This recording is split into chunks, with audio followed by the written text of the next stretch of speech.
Cancer has a way of making everyone feel helpless.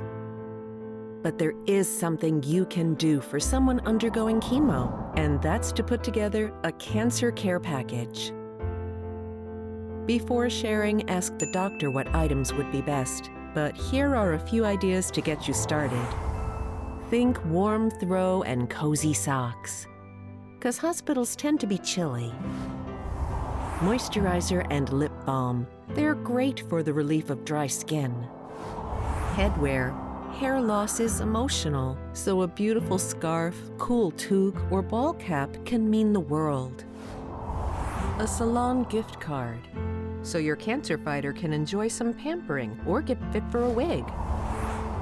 Snacks and water to help counter dry mouth and metal mouth. And finally, a favorite form of entertainment, because there's nothing like a good movie, book, or puzzle to help pass the time.